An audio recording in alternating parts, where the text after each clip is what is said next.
Alright, today we're going to do another video on a radio I don't really use very much. That's the Kenwood ts430s.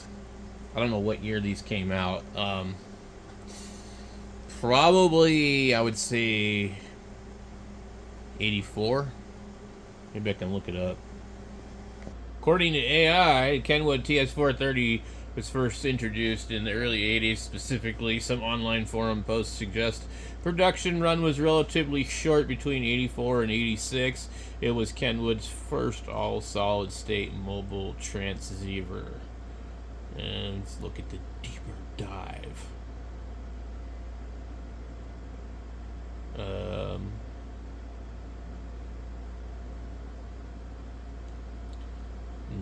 Nothing.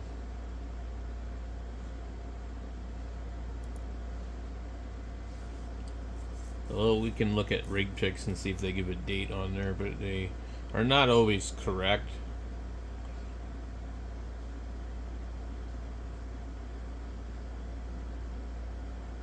Oh yeah, it does cover 160, doesn't it? It says it weighs 14 pounds. Double conversion super heterodyne, triple conversion for FM. They don't. I don't think they all have FM. So, and then also AM has a filter that I think they don't come with. Transmitter, AM 40 watts, FM 60 watts, and they kind of measure it on input. SSB 110 watts, otherwise known as 250 watts input. CW 100 watts. AM low level modulation, FM variable reactance direct shift, and SSB balanced modulation. Microphone impedance 500 ohm to 5K. Japan 1983 to whatever. New price February 1983 in Sweden was 9,565 SEK.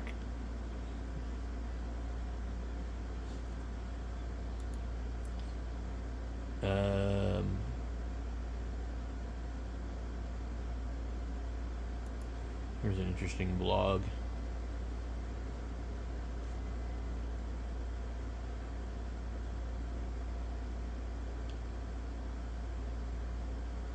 Let's see. I think I read this a long time ago. Anyway. Two key deficiencies. The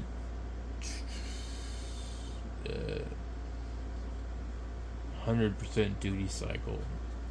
Yeah, the 440, I don't really care for the 440s.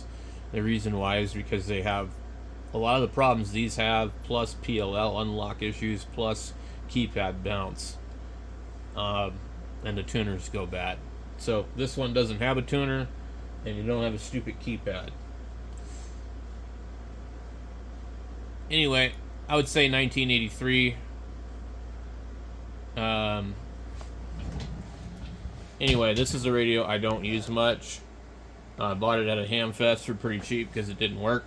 Guy wanted really a lot of money for it. He wanted $350, and he was basically saying it worked, but then as I asked him more and more, he started to get a little more forthcoming, and he said, well, it doesn't work, but it did work, and then it does work, and it didn't work.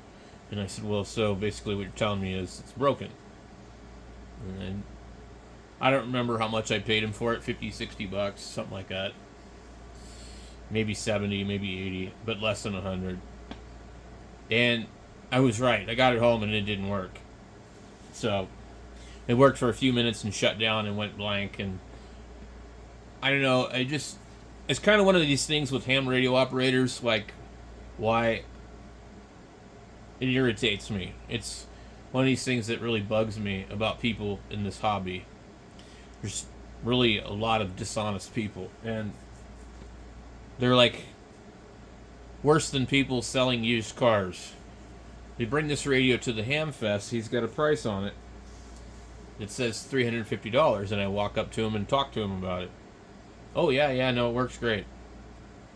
How long have you had it? Oh well, then now the story starts to change. Well, I got it, and then he starts immediately, first red flag, starts talking about 11 meters. So he bought this, and he wanted to use it on 11 meters. But he couldn't figure out how to get it to work on 11 meters. And then, I guess the radio quit working. And eventually, I guess he got frustrated, and he bought a 7300. And then he got that to work on 11 meters, I guess. So, but if I would have walked up to him and didn't ask any questions, it would have been like $350. It works. Okay. I'd have been like, hey, will you take 200 for it? No. You know what I'm saying? And then I would have walked away, and he wouldn't have sold the radio. But what happened was I asked a lot of questions, and I walked away and came back later. I think he wanted like 150 for it or something. I was like, dude, it's broken. I said, I want it to be broken so I can fix it. But since it's broken, I'm not going to pay you the price of one that works. And I'm not looking for one that works. So I wanted it to, and I made videos of it, of fixing it. But they have lots of bad solder joints. And so when you get one of these, you're going to be opening it up and soldering stuff quite a few times. And that's what I did, and who knows, it might not even work when I power it on here in a minute. But it's kind of a cool radio, and I think it's better than the ts440. It uses Toshiba 2879s, so it's pretty reliable, and an idiot shouldn't be able to burn one up. That's not to say that it can't be burned up. I know a few idiots that have burned up 440s. Coincidentally, they all seem to be crazy CBers that have got their ham license. So, on the back of it, you got this fan, kind of like what you see on a 940. The power cord and a bunch of DIN plugs and a key, an external speaker. And you'll see a lot of this kind of, I don't know, anodized, galvanized stuff turns that funny color as it gets older. But this one's in okay shape for its age. So let's go ahead and power it up. I'll have to go outside to hook up my antenna.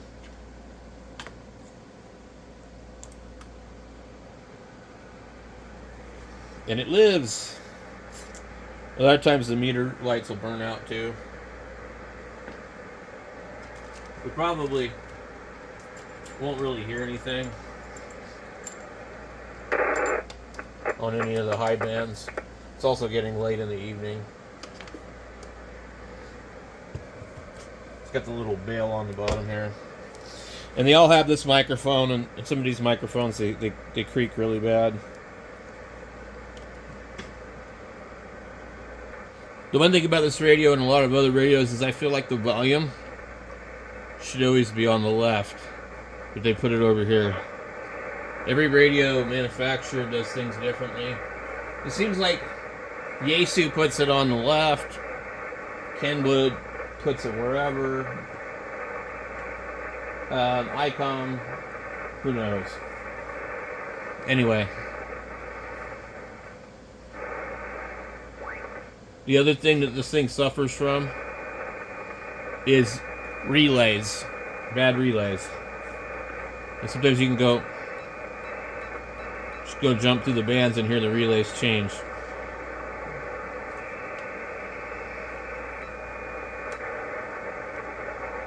There's a lot of noise here. So you got the send and receive key here, puts it into transmit. Vox, hit the processor, which you probably should never use on this. ALC or IC. It doesn't have an SWR meter. I'll bring it in a little bit here. Okay, so there's no SWR meter. It just reads ALC. Let me put it on a dummy load here. and I'll show you what it does. So we got an ALC. Hello, 1, 2, 3, 4, ALC. And if you put it on current, hello, 1, 2, 3, 4, we're drawing 10 amps, 10 amps, hello. And if we switch over to like CW, it doesn't actually transmit on CW, never mind, but FM. So we're drawing about 14 amps, 15 amps. And then, so you can get a kind of idea of what kind of power you're putting out based on that. ALC doesn't read on that. We go to FM or AM. Hello, hello, 1, 2, 1, 2. And there's a carrier adjustment here for AM. See, look, it's pulling 15 plus amps. Yeah, we'll do 100 watts on AM. I'm looking at my watt meter. I'll show you right now.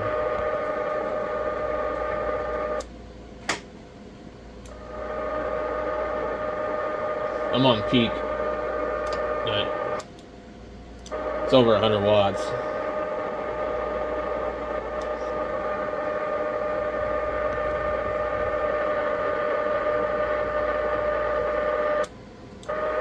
There's your ALC. Lower sideband, hello.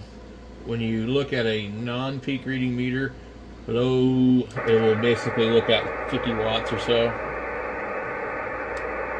Hello, 1, 2, 3, 4, 1, 2, 3, 4, about 130, 140 volt, 140 watts. Look, watch. Okay. That's 150 right there. That's 100. Hello, 1, 2, 3, 4, 1, 2, 3, 4. Testing 1, 2, 3, 4. We're right in the middle here. Now, on my other one, it shows pretty much 100 watts. So I don't know which one to believe, but they definitely can get after it, and guys will turn these things up to like 200 watts. So the no SWR meter, even though it does have SWR protection and all that. Let's go back over to our antenna without it on the dummy load. I don't feel like the receiver is like probably the best in the world, but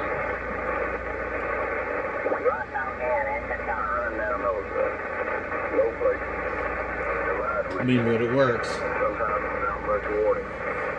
And then you've got some other functions on here, A and B. Then you can do A and B VFO reversed. It'll allow you to do a split mode, so you can do FM on like 10 meters. But it doesn't have any tones. I think there's a way to do that, but. And then you have 8 memory channels. You have a notch and a squelch. I think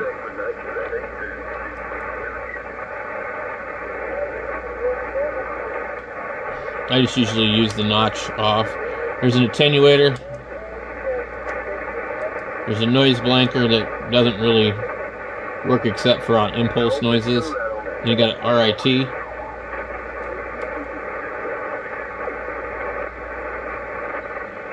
And then you have high F shift, which is great to get rid of the hiss.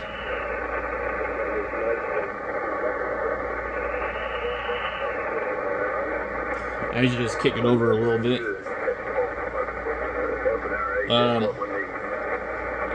There's a lock key, and you know, the memory channels. I don't use any of that, but it's kind of a nice little radio. It's pretty simple.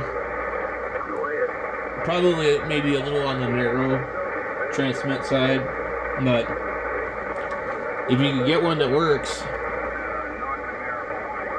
and you fix all the problems with it, it's not a bad radio. And then you can enable that other digit. I don't remember how you do it. There's lots of information on the internet.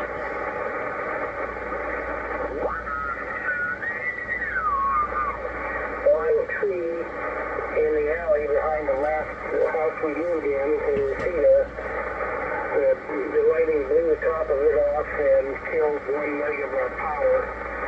And while the washer was running, I could smell the motor burning. So we went, half voltage. Lights all dimmed and all that good stuff. They stayed that way is what I mean. I didn't even think about it till I smelled the motor. Oh shit, we gotta go turn off the washer. Anyway,